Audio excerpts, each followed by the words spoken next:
This is the X-Zone Broadcast Network, broadcasting worldwide on broadcast affiliates and satellite program providers, including CNN Broadcast Network, Sirius Satellite Network, Star Media, Good News Radio Network, Angel Broadcast Network, Wiki Broadcast Network, and WPBN TV. For more information on the X-Zone Broadcast Network, visit us at www.xzbn.net.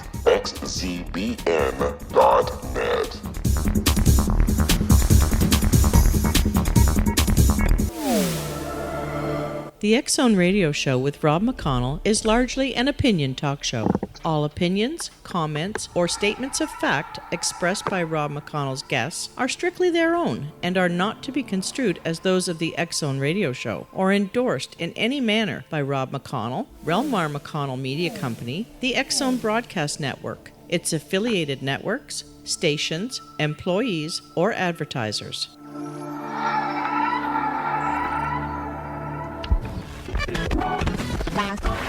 All Hit Radio.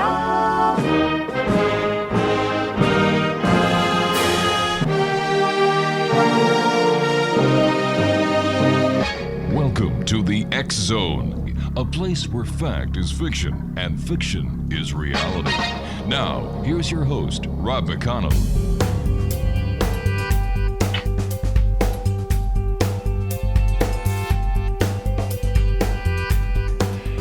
And welcome back to the X-Zone, everyone. I am Rob McConnell. We're coming to you from our broadcast center in Hamilton, Ontario, Canada, and around the world on the X-Zone Broadcast Network and our broadcast affiliates and satellite programming providers. If you'd like to find out about us, it's very simple. On all social media sites, X-Zone Radio TV.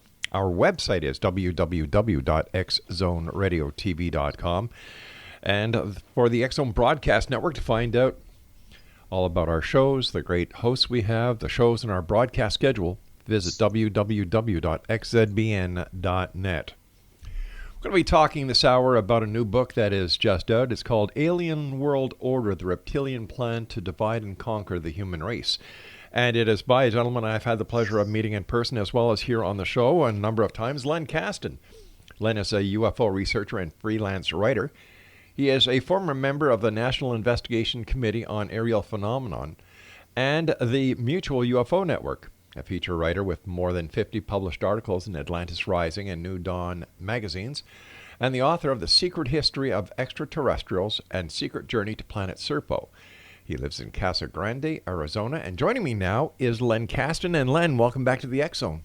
Hi, Rob. Nice to be with you. Nice talking to you, Len. I've got to tell you, the good people at Bear and Company sent me a copy of your book a couple of weeks ago. And I get a number of books here on a weekly basis.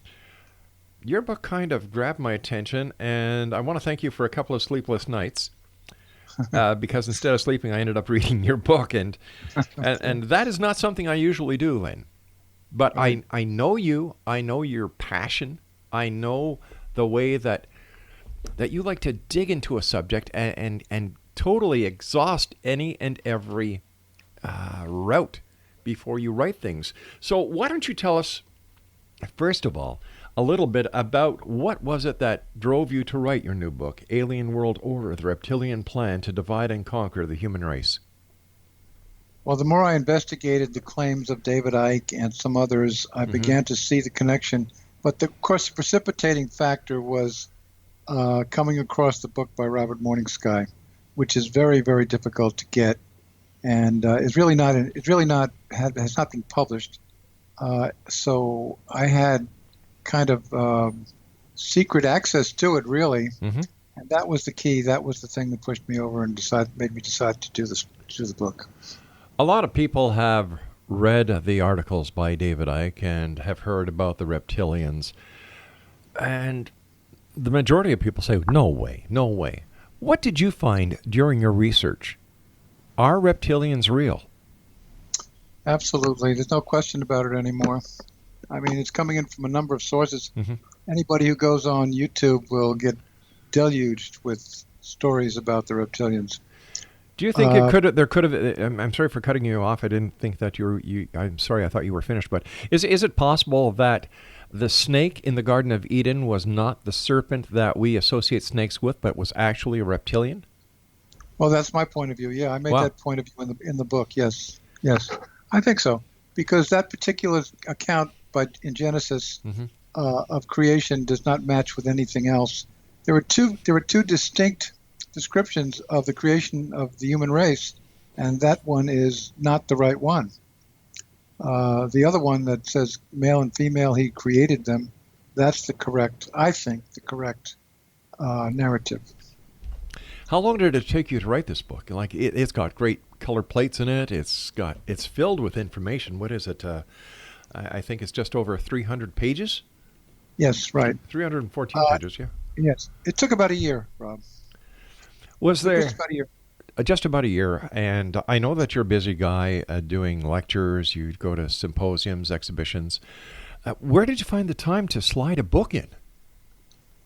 Well, I had a period of time where I was less active doing some of my consulting work, which I do also.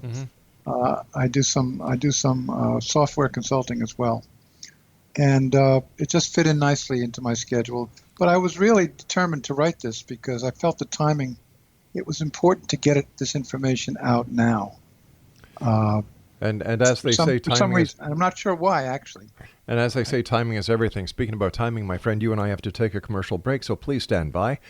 Exo Nation, our special guest this hour is a gentleman I've had the pleasure of meeting in person and talking to a number of times here on the Exo. Len Kasten is his name. We're talking to Len about his new book, Alien World Order, The Reptilian Plan to Divide and Conquer the Human Race. And you can visit Len's website at www.et-secrethistory.net. This is the X Zone. I am Rob McConnell, Len Kasten, and I return on the other side of this break. Don't go away.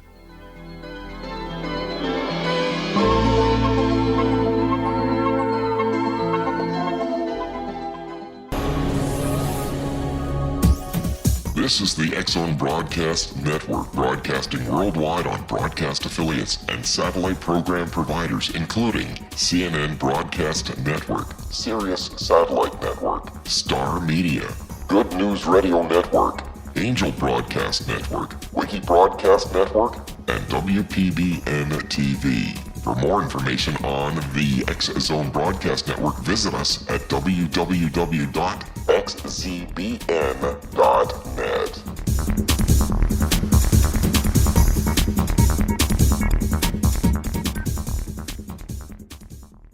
How would you like to be able to read other people's minds? Well, the next best thing is here. When you know how to read a person's name, you know how the person thinks, feels, and behaves.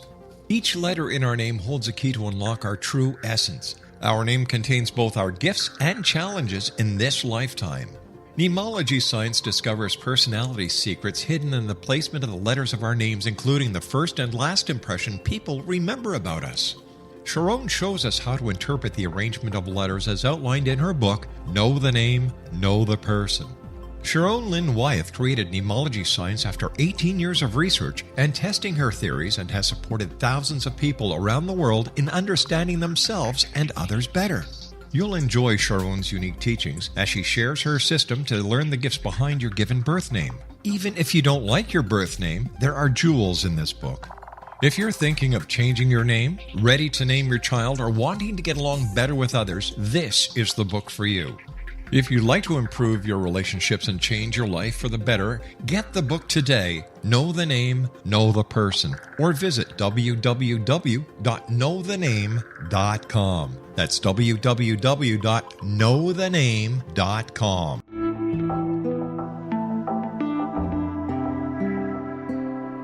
Take a step back in time and discover old Florida cuisine at Marsh Landing Restaurant in Fellsmere, Florida. Enjoy delicacies such as frog legs, gator tail, catfish, and swamp cabbage, or enjoy the more traditional cuisine such as hand-cut Angus steaks, ribs, and seafood.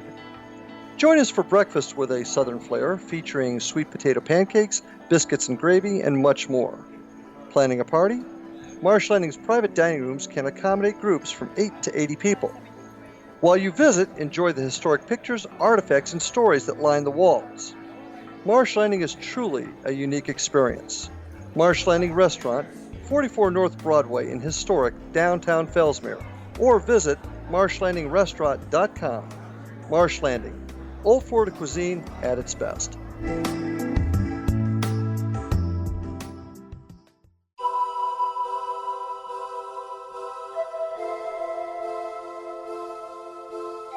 If you're a seeker, don't miss the inspiring book Shamanic Awakening, Between the Dark and the Daylight. This remarkable work chronicles shamanic counselor and indigenously trained dream decoder Sandra Cochran's 35 years of experience with diverse wisdom keepers throughout the Americas. Sandy's initiations across the British Isles, Turkey, Greece, and Egypt, combined with her knowledge of symbology, psychology, and myth, influence her dream blog and workshops. Sandy offers private readings, sacred international journeys, a meditative CD, and her book, Shamanic Awakening, to encourage you as you navigate your earth walk and create a deeper connection to yourself. Find this and more at her website, starwalkervisions.com.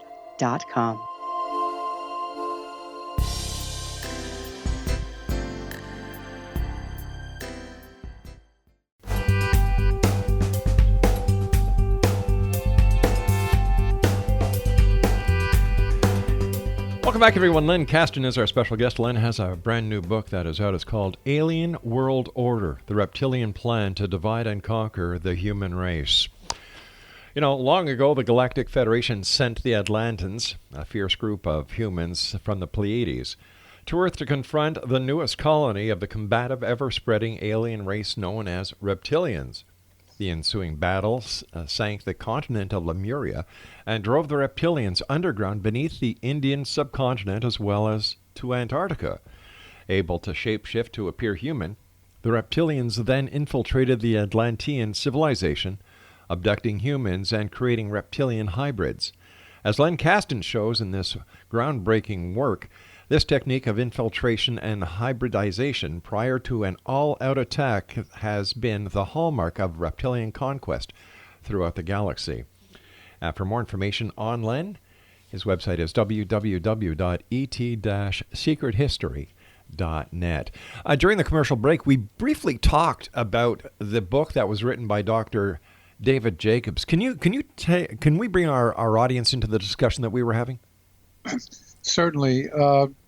David's new book, the Walking Among Us, The Alien Plan to Control Humanity, he touched on a major segment of this story, but he didn't go further because he's a very careful researcher, and he wanted to limit his story to just the fact that so many hybrids have been created and are being created constantly, and that's the reason that this particular book is a good introduction to mine, really. I'd just like to share with our listeners, Len, the three parts of your book. In part one, it's called The Era of the First Star Wars. Some of the chapters include The Green World and Beyond, The Empire of Death, Queen of Stars, The Alliance, The Queen's Flagship, and Star Wars. Part two is Reptilian Colonies on Earth, and part three is Modern World Wars and Beyond. Interesting book, Len. Congratulations on a great book. And like I said, filled with pictures, filled with color plates. Only one thing, Exo Nation, when you pick it up and start reading it, forget it. You know, you're going to keep on going. It's just one of those books. Len, I was wondering if you could explain to our listeners the fourth dimension and how the reptilian race is able to impact the human race that is here in the third dimension. Well, they do it primarily through what we call the dreamscape. What we consider lucid dreaming is really taking place in the dreamscape, and they inhabit the lower fourth dimension. That's really where they reside. And in order to come into the third dimension, it takes a lot of energy. That's why they actually require human flesh and blood to do that. And James Bartley talked about that at length, and several other writers have talked about it. Have a lot of information. Stuart Sverdlow is another one. The point is that from that vantage point, they were able to control us completely because we're not able to enter into that realm consciously. And the only way we'll be able to do that is as we expand our consciousness, which they're afraid of, and they're trying to keep us from doing. Once we expand our consciousness, they will no longer have that control. In your book, Len, Plate 21, leaked photo of U.S. dumb base. Are these the underground bases that you talk about in your book? Yes, absolutely. The one the one I focus in on is the one in northern New Mexico. That's of course the Dulce base is the most well known and the most famous, and that's the one that Phil Schneider talked about before he was killed, and many others. So, and I've given a schematic of that particular base in the book. Yeah. How many underground bases are there in the third dimension that are basically reptilian bases presently on Earth, based on your investigation into the subject? In the third dimension, did you say? Yes, third dimension, yeah. Well, Schneider said he personally worked on 130. Wow. So they're all over the globe, and the underground United States is riddled with them. And as I pointed out in the book, they have a high-speed train system that runs at supersonic speeds that crosses the United States. So they can be anywhere in a matter of an hour in the third dimension. But from the fourth dimension, it's a whole different story. So how do they interact from the fourth dimension to those of us in the third dimension? They do it two ways. In an article that I just wrote for New Dawn magazine, I discussed that and explained it. They do it primarily through. They do it two ways. They do it during abductions. Mm-hmm. Even though they dwell underground, they have spacecraft that can come up above the ground and take off for the stars if they want to. So they can appear to be coming from outer space when they're really coming from underneath. So they've been abducting millions and millions of people all over the world. That story, of course, is well known by now. And then the other thing that they do is and so a lot of the programming takes place on the spacecraft. However, because they have control over the dreamscape, people can be programmed while they sleep in their own beds. And that happens probably more than the abduction scenario. But in any case, they're creating hybrids at a very rapid clip now. And eventually they're hoping to start replacing humans with hybrids all over the globe. Based on your research, is it true that the reptilians have been here on Earth longer than humans? Yes, absolutely. They were here first. According to Stuart Sverdlow, who I relied on heavily for his cosmology and for his archaeological information, they really arrived here about 1 million years ago. And they came here to do whatever they wanted to do with our planet before anybody else, any humans appeared on Earth. And when they arrived, they destroyed a planet that was the third planet in line in our solar system that we called Maldek. They literally destroyed it completely, and it became the asteroid belt. After that, they moved our planet into the third position from the sun. They have that technology to do that. They're able to move huge Death Stars around and planets around and hollow them out. They've got tremendous technology. Is their main goal to enslave humanity then? They already have enslaved the inhabitants of 21 star systems in this galaxy, according to several writers, Alex Collier, Wes Penry, and many others, Branton. So we're the new frontier for them. They want to take over this particular solar system because it's very strategic. It's a very strategic solar system. And that's their goal here, is to take possession of the entire solar system. Why are we so strategic, Len? Well, for the most part, it has to do with what they call the reptilians call the Pesh Meten. That's their language, which means it's the broad highway that goes from the outer fringe of the galaxy to the central portion of the galaxy. It's like the Route 95 of the galaxy. And so they control that, and they have controlled it for many, many, many thousands of years. So the other thing about Earth is that it's also a tremendous diversity of flora and fauna not found very easily anywhere else in the galaxy. It's a very unusual planet.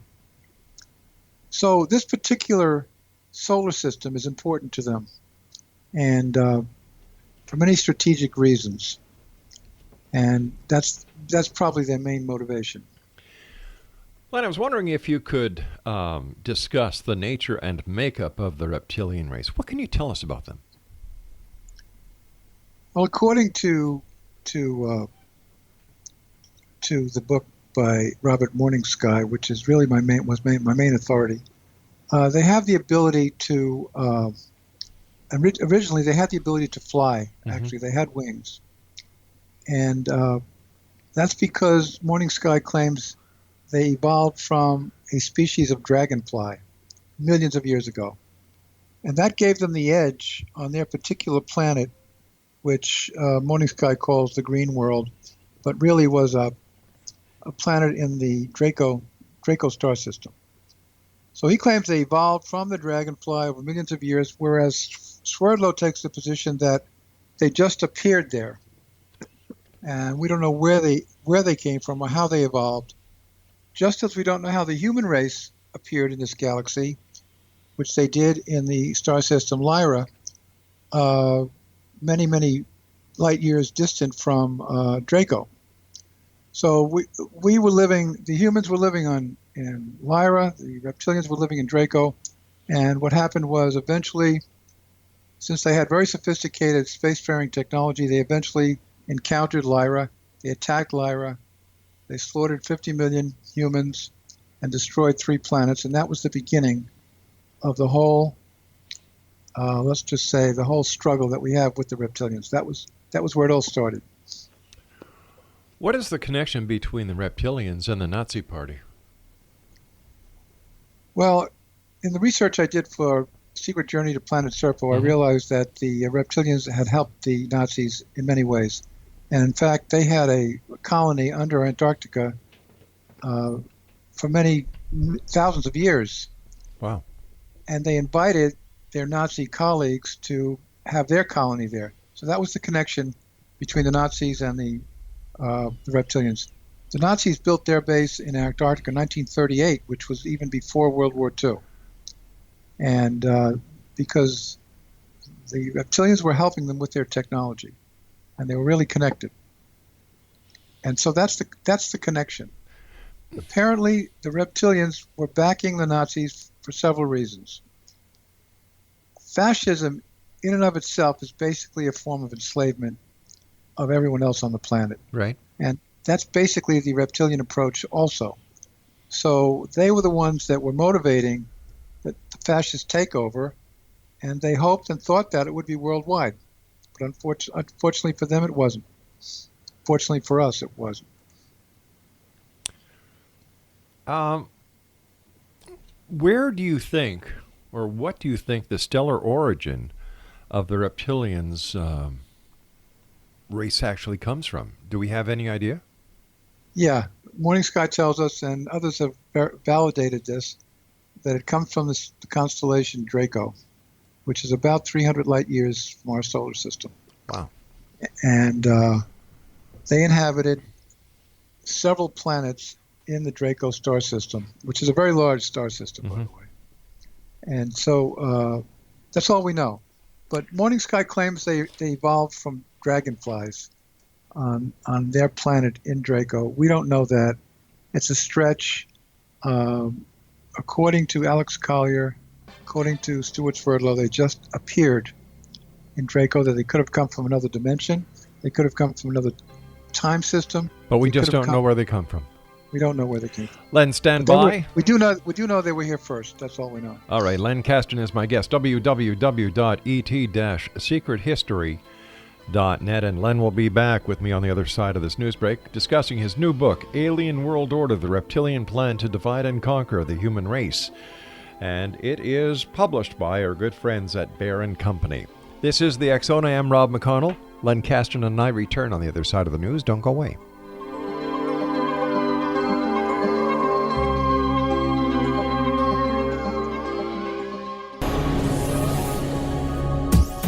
This is the X-Zone Broadcast Network, broadcasting worldwide on broadcast affiliates and satellite program providers, including CNN Broadcast Network, Sirius Satellite Network, Star Media, Good News Radio Network, Angel Broadcast Network, Wiki Broadcast Network, and WPBN TV. For more information on the X-Zone Broadcast Network, visit us at www.xzbn.net.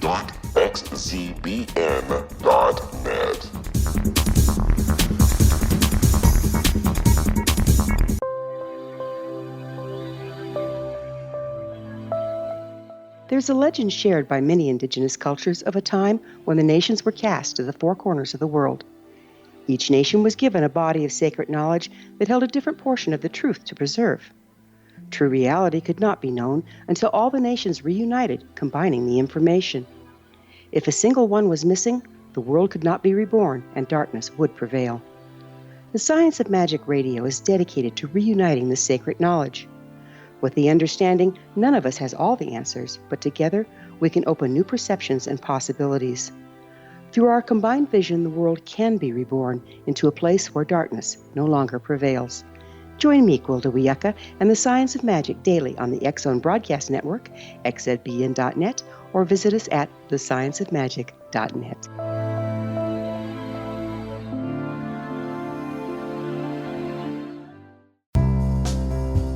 Gibbs A. Williams, Ph.D., is a practicing psychoanalyst, supervisor, researcher, and author in New York City. Much of his life has been dedicated to understanding nature and the uses of meaningful coincidences or synchronicities. His radical and original non-Jungian, non-mystical, non-magical theory of synchronicities illuminates much of the fog surrounding this challenging and perplexing topic. His ideas and manners are fresh, presented in a style that is both entertaining and highly informative.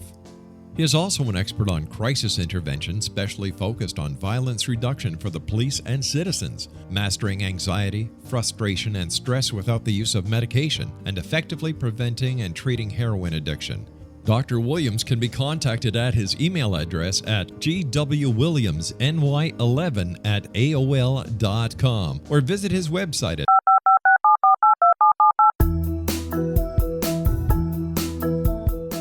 Did you know that when you're on the road with limited data or Wi-Fi, you can still listen to the X-Zone Radio Show with Rob McConnell, The Science of Magic with Gwilda Wiyaka, X-1, Dimension X, Space Patrol, and every minute of the X-Zone Broadcast Network by calling 213-401-0080, courtesy of Audio Now.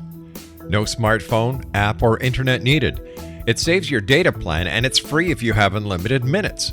Call 213-401-0080 to listen on any phone, anytime, anywhere. Remember 213-401-0080 for the best of the paranormal, parapsychology, and sci-fi radio programming anywhere, 24/7, 365.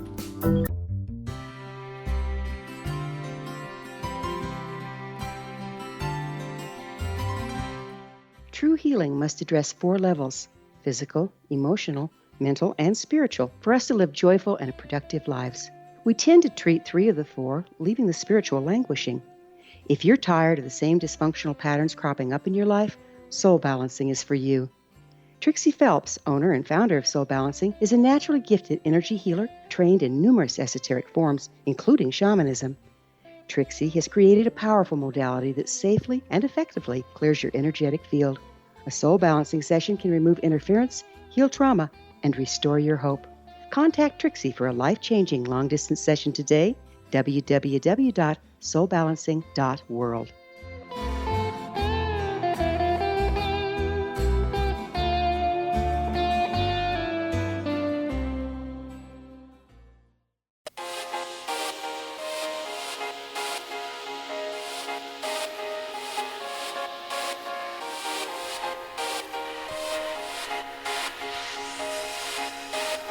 Welcome back, one and all. This is the X-Zone. I am Rob McConnell, and Kasten is our special guest this hour. He's got a brand new book out entitled Alien World Order, The Reptilian Plan to Divide and Conquer the Human Race. His website, www.et-secrethistory.net. Well, first of all, Len, congratulations on the new book. Thank you so much for coming on the show to share with our listeners. Thank you, Rob. Len, I was wondering if you could tell us what the relationship between the Reptilians and the Greys are, or is. The Reptilians are really the dominant race. They control the Greys completely. The Greys are really hybrids. They're a hybrid creation, and according to my investigation, my research, they're a sort of a cross between a civilization from Sirius, the Sirius constellation, and the Reptilians. And the Reptilians have created a lot of robotic species like that. They have that technology. They have cloning technology. They have all of that. They've had it for millions of years. And I made that point in the early part of my book. But so the Greys sort of carry out the drudgery work. They do the abductions, and they find it easier to coexist in the third dimension than the Reptilians do. So the Reptilians enter the picture when they need to.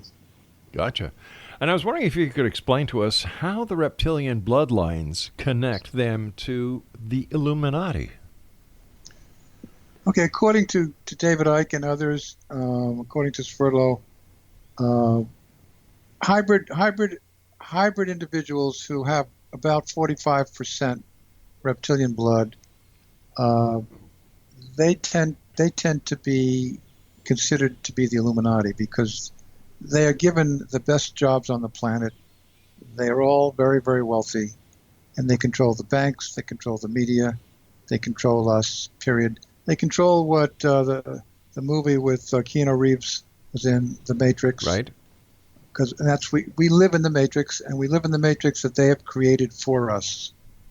And that the reptilian bloodline contains a very high component of copper, and the copper gives their blood a bluish tint, and that's why they become known down through history as the Blue Bloods, who have really ruled all of Western civilization through their hierarchy, through the hierarchies, and that's where the term Blue Bloods comes from.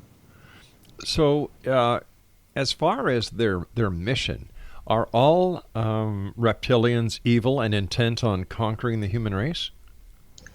You know, the word evil is not a word that really applies here. And the reason for that is that the reptilians do not have a heart chakra.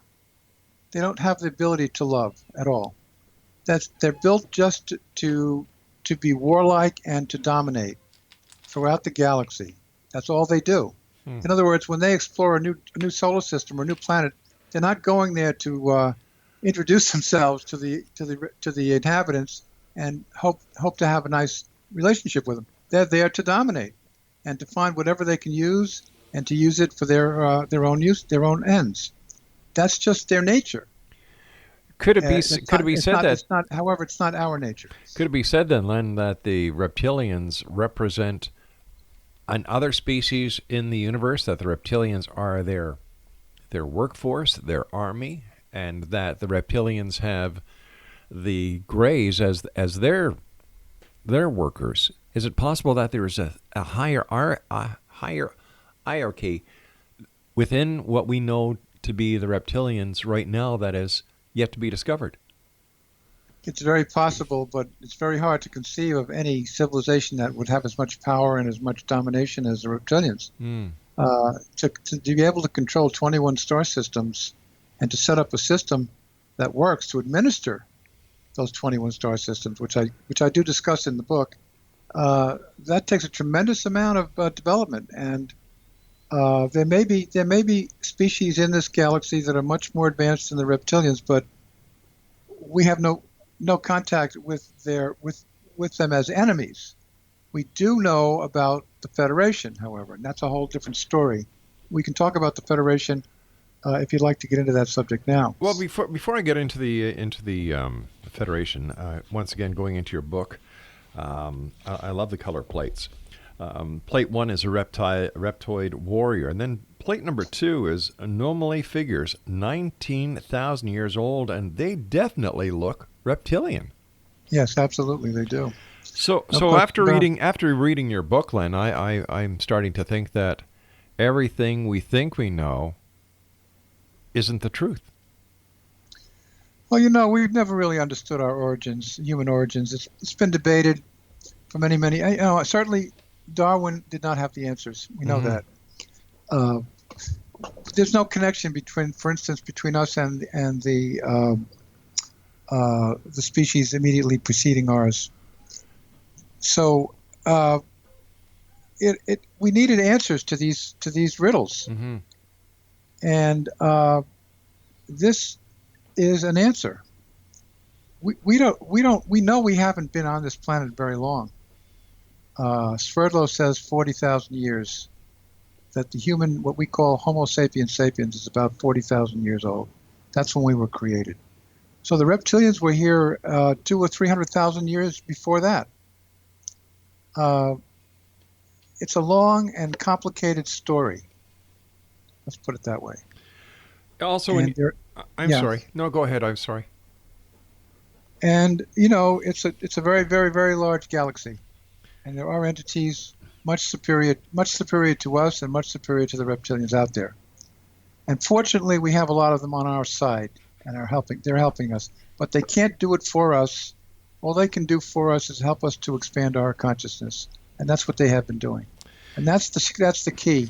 That's the key to us resisting what the reptilians are trying to do to us, which is to enslave us.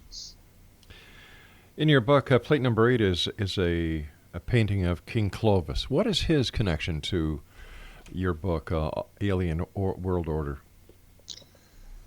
Well, the reptilians were really behind the advent of the Catholic Church through Constantine and through the Roman Church. And Clovis was the key to the Catholic Church taking over pretty much all the whole civilized world. His conquests in the 8th century, I believe it was, I can't recall, made the difference. It was the breakthrough that started the Holy Roman Empire. And that's why the publisher thought it was important to put that plate in there, and I agreed with him. You were talking about the Federation, and I kind of veered away from that to talk about a couple of plates. But tell us about the Federation. Well, when the reptilians attacked Lyra and destroyed 3 Lyran planets and slaughtered 50 million, those humans on Lyra, or in the Lyran system that had spacefaring technology, scattered throughout the galaxy. And as the others developed spacefaring technology, they also inhabited other star systems. But they always stayed in touch with each other, and that became a human diaspora, you might call it, in this galaxy. Because now we had human civilizations all over the galaxy. If that hadn't happened, we might never have left Lyra. But because of that, we scattered to several different star systems, and including another galaxy, the Andromeda Galaxy. So, the humans stayed in touch with each other and eventually created what we now know as the Federation. Initially, they called themselves the Galactic Federation. Some call it the Galactic Federation of Light, and some call it the Collective. No matter what you want to call it, those 110 civilizations are what we call the Federation. If the reptilians are as bad as you say they are, and I'm not doubting you whatsoever, Len, why doesn't the Federation do something about it? Because we have free will.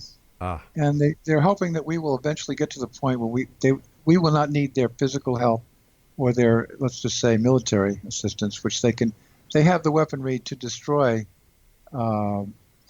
reptilian bases all over the planet if they choose to. They're not going to do it for us.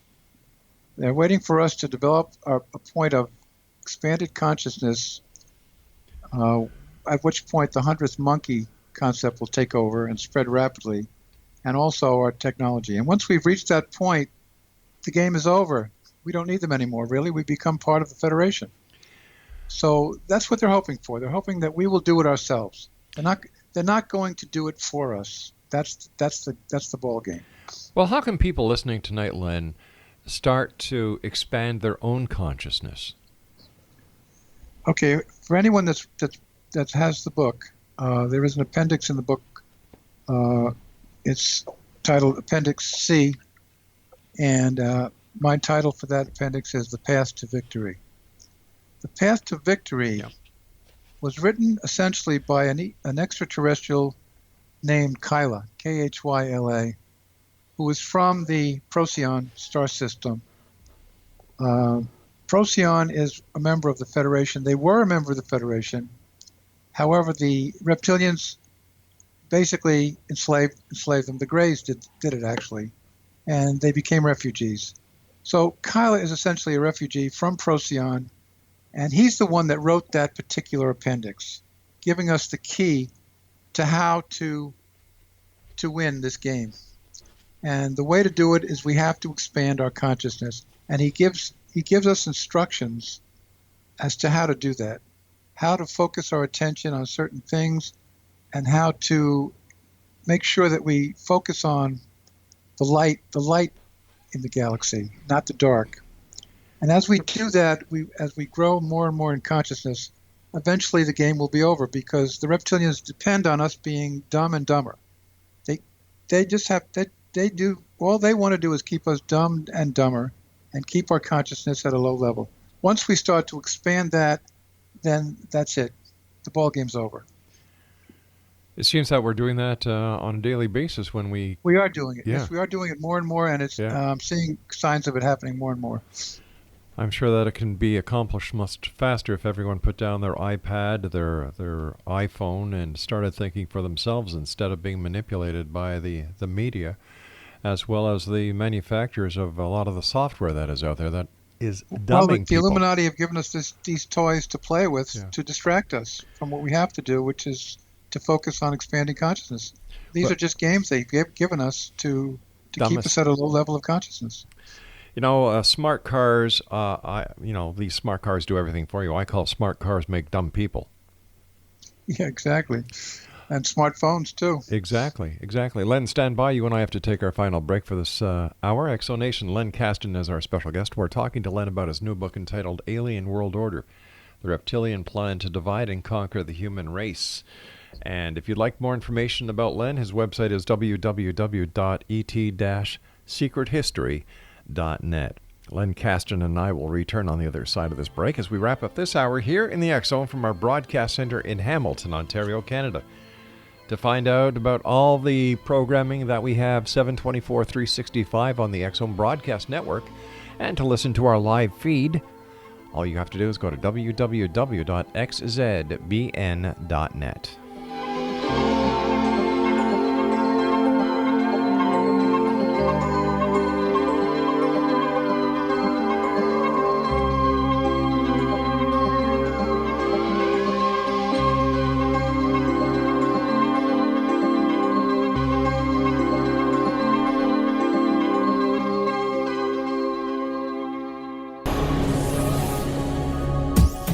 This is the X Zone Broadcast Network, broadcasting worldwide on broadcast affiliates and satellite program providers, including CNN Broadcast Network, Sirius Satellite Network, Star Media, Good News Radio Network, Angel Broadcast Network, Wiki Broadcast Network, and WPBN TV. For more information on the X Zone Broadcast Network, visit us at www.xzbn.net.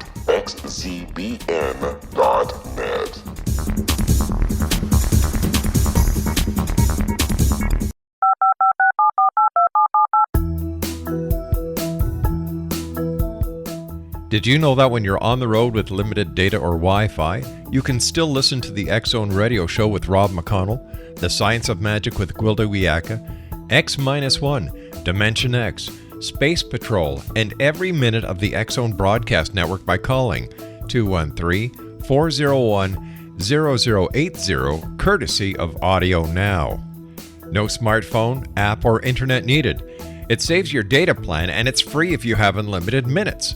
Call 213-401-0080 to listen on any phone, anytime, anywhere. Remember 213-401-0080 for the best of the paranormal, parapsychology, and sci-fi radio programming anywhere, 24/7, 365.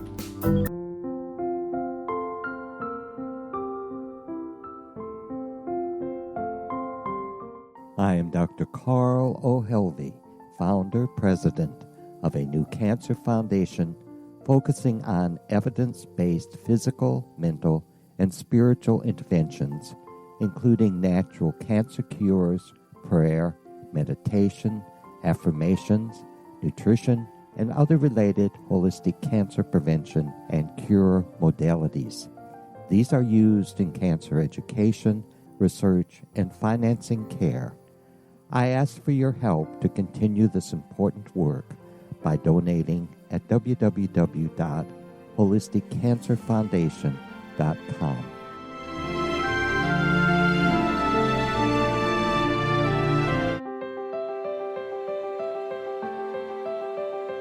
Wouldn't you love to know the secret to everything? I'm Dr. Kimberly McGeorge, and on The Secret to Everything, we will merge the practical with open investigation into all realms of the mysterious.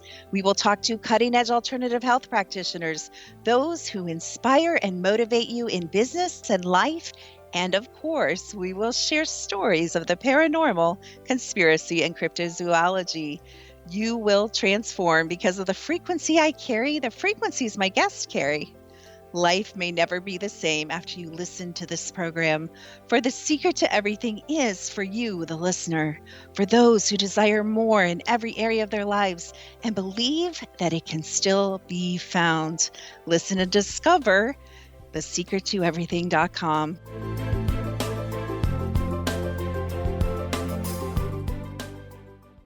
Little children aren't the only ones afraid of the dark. Millions of soldiers return from war zones with PTSD, anger, frustration, fear, and loneliness, much of which surfaces during the darkness of the night. You have the chance to change the lives of these American heroes. Songs and Stories for Soldiers.us provides free MP3 players for these men and women. With a list of 3 million songs in 16 different styles, 100,000 audiobooks, and 30,000 old-time radio programs, every veteran can find something to soothe and comfort them at no cost. All our players contain an 8-hour audio program designed to help veterans fall asleep. With 1,500 plus vets now participating, it's our goal to deliver 10,000 audio players this year. Go to our website at songsandstoriesforsoldiers.us. Help us help a veteran make it through the night.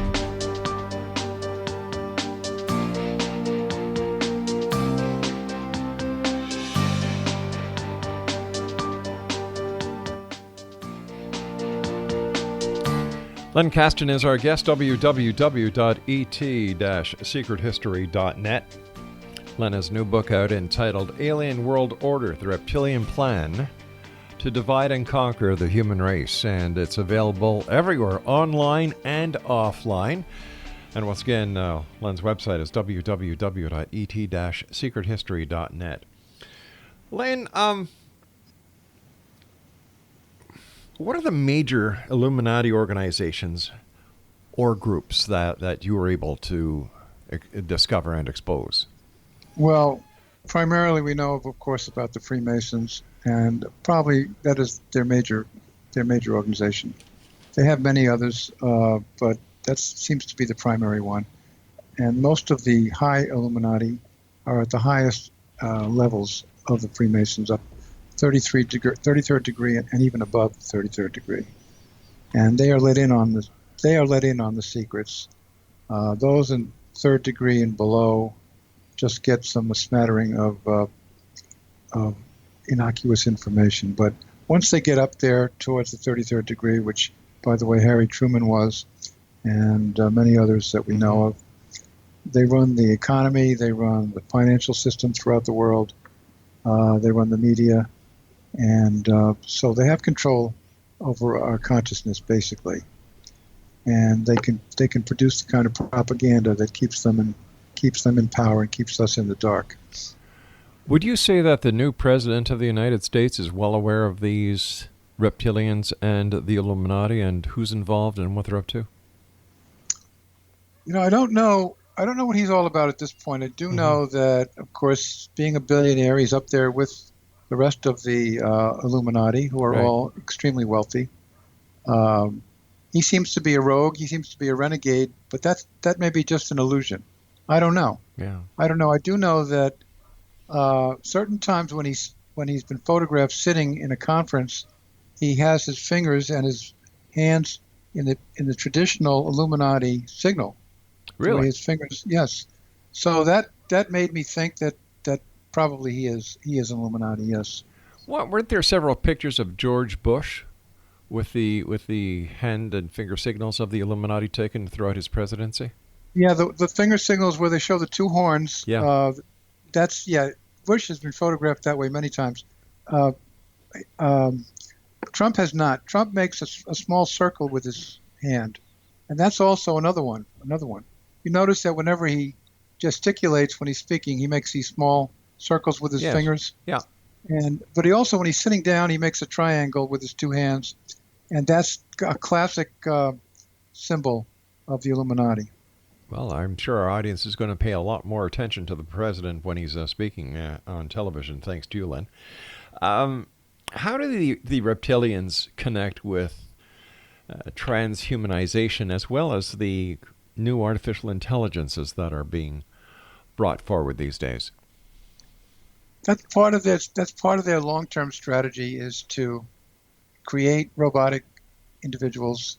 Once we become cyborgs, that is part human and part machine, we can be plugged into a central computer, and so we can be totally controlled at that point. So once the planet, we as humans are spiritually controlled. We're spiritually connected to the higher dimensions. Once they get rid of all the spiritual humans on the planet, or most of them, and replace them with hybrids or with cyborgs or with robots, they essentially then will control the planet completely. So transhumanism is that's the latest form of robotic creation. But robotics is accelerating so fast now, and artificial intelligence is growing so fast that pretty soon we will be dealing with robots on a regular basis, just as though they were humans, just like in the movie Blade Runner, which was really a very prophetic movie, very prophetic book by Philip K. Dick.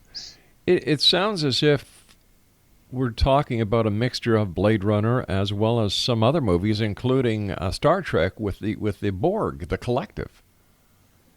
Well, Star Trek is the good outcome. When we're cruising, when the human race has reached a point of maturity where we can cruise the galaxy and help our fellow humans, that's the good guys. The Blade Runner is the other extreme. Right. And if you recall, in Blade Runner, the only way they could tell a human from a robot was through a very, very sophisticated eye test. Do you remember that? Vaguely, yeah. That was the only way they could do it. They could determine, because the robots were so human-like. And I think Philip K. Dick has written so many prophetic books. That was one of his best ones, by far. Where do you think we stand now when it comes to the possible takeover of humanity by the reptilians? Are we at the point of no return yet? Well, I just wrote an article for New Dawn magazine, and I named it a time of crisis, because I see this now as a time of where we're sort of evenly matched now, almost, because we are so large in number, 7 billion. They have a very relatively small contingent here on this planet, living underground, very, very deep underground, as far down as 200 miles, actually. Alex Collier says it's only about 2,000, but I think that's deceptive, because we know they have spacefaring technology. We know they can travel back and forth to Draco if they choose to. They could have brought in a lot more by now. So we don't know the numbers. But we do know that we're at a sort of an equal point right now, where humans have really started to become very sophisticated in many ways, especially spiritually. It's not religion essentially per se. It's just spirituality. We're growing in spirituality. We're becoming more mature, spiritually mature. And as we do that, we're out of reach. They can't touch us anymore. And then we can start to take over, and then we will become Star Trek. We will become Star Trek because Star Trek is our future and should be our future. And I believe it will be our future. The